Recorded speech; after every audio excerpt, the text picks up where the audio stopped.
Pour comprendre les relations de l'imam Chafi'i avec la Mauritanie, il faut remonter un peu loin dans l'histoire.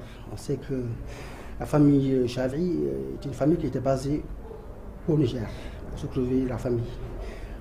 Son père, Mustapha Chafi'i, était un des grands hommes d'affaires du Niger. Et quand il a décidé de rentrer en Mauritanie, les conditions de son retour en Mauritanie même sont très controversées parce qu'il paraît qu'il a été impliqué dans un putsch contre Sékou Kochi.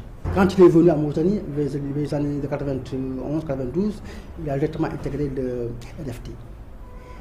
Et vu en ce moment des relations d'Imam Chafi'i avec certains chefs d'État africains, et quand son père a rejoint le LFD de Ahmed Dada, le pouvoir d'Outaya y a vu une certaine implication de l'imam Chafi'i indirectement. Donc pourquoi donc son père est venu à c'est peut-être le Chafi'i. Et c'est là où a commencé réellement le divorce entre le système d'Outaya qui continue jusqu'à présent avec l'imam Chafi'i. L'imam Chafi'i, apparemment, c'est la carte totale. C'est un processus qui a commencé depuis août 2008, depuis le coup d'État d'Aziz contre Cheikh Abdallahi. Là où l'imam Chafi'i a pris position ouvertement contre le coup d'État, et il n'a pas manqué de le répéter à plusieurs reprises. Et à chaque fois, le ton est monté. Dans ses interviews, dans ses déclarations à la presse, il a essayé de critiquer Abdelaziz. Et il a essayé de l'attaquer sur plusieurs fronts, de l'insulter à la limite. Et là, la situation a pris une tournure beaucoup plus sérieuse, avec ce mandat d'arrêt international lancé contre l'imam Chafi'i plutôt par le pouvoir de l'Abdelaziz. J'appelle ça plutôt une forme de ping-pong de mots entre le gouvernement mauritanien, le pouvoir mauritanien et M. Mustapha Imam Chafi'i. D'abord, le contexte dans lequel le timing qui a été choisi à la fois du côté mauritanien pour avoir décidé de lancer un mandat d'arrêt international contre l'imam Chafi'i et de l'autre côté j'allais dire la riposte rapide de l'imam Chafi'i qui lui veut aussi lancer un mandat, enfin une plainte contre le président Aziz. Dans l'un des cas comme dans l'autre, c'est une révélation de la totale mésentente entre les deux hommes. On savait l'imam Chafi'i dans l'histoire de la Mauritanie récente comme quelqu'un qui a à la fois hébergé ou entretenu ou aidé ou appuyé les cavaliers du changement du temps de Maouya quand il s'était exilé. Il faut rappeler que la semaine passée, la famille de l'imam Chafi'i a obtenu un visa d'entrée à l'ambassade de Mauritanie à Dakar, qui a été annulé à Rosso et donc été refoulé. C'est la première fois que ça arrive. L'État d'Outaya déjà qui avait lancé un mandat d'arrêt contre le Chafi'i, qui était accusé à l'époque d'avoir financé les cavaliers de changement. Jamais on en est arrivé là. Donc là, c'est véritablement l'escalade. Quelques jours après, une procédure est entamée contre l'imam Chafi'i et un mandat d'arrêt international est lancé contre lui. À présent, on ne sait pas à quoi cela va aboutir. Déjà avec à l'époque, le mandat d'arrêt a fait long feu. Cette fois, je crois que ça prendra le même chemin. En réaction, l'imam Chafi'i aussi a décidé de porter plainte contre Abdelaziz devant les tribunaux internationaux. Voilà. Et on ne sait pas ce que l'escalade va s'arrêter. L'imam Chafi'i est un homme de très grande envergure. C'est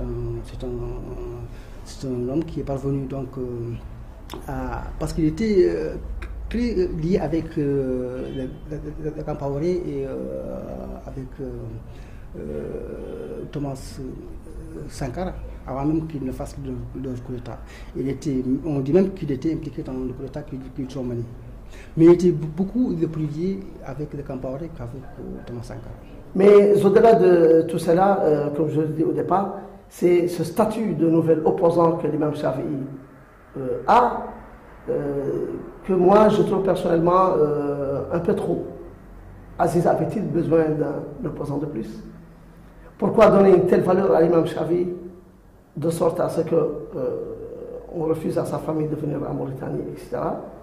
Et au-delà de tout cela, la relation qui pourrait exister éventuellement entre le Burkina Faso et la Mauritanie, sachant que l'imam Chavi est quand même un protégé de M. Blaise Compaoré. Donc ce n'est pas la première fois que les relations entre la Mauritanie, entre le système politique qui existe en Mauritanie et l'imam Chavi est dans cette situation. Donc il n'y a pas eu un grand changement parce qu'on vit une continuité du système militaire, c'est eux qui sont là depuis.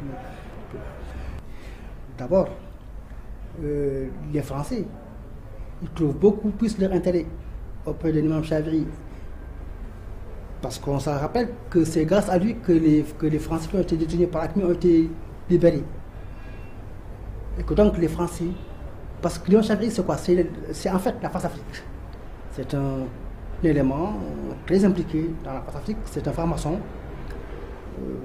Donc c'est un homme qui est très solide et qui sert même les intérêts même des pays arabes parce qu'il sert de couloir de transmission entre certains pays du Golfe et les pays ouest-africains. C'est un homme qui est parvenu aussi à tisser de très bonnes relations avec les Maures de l'Azawad du Nord Mali.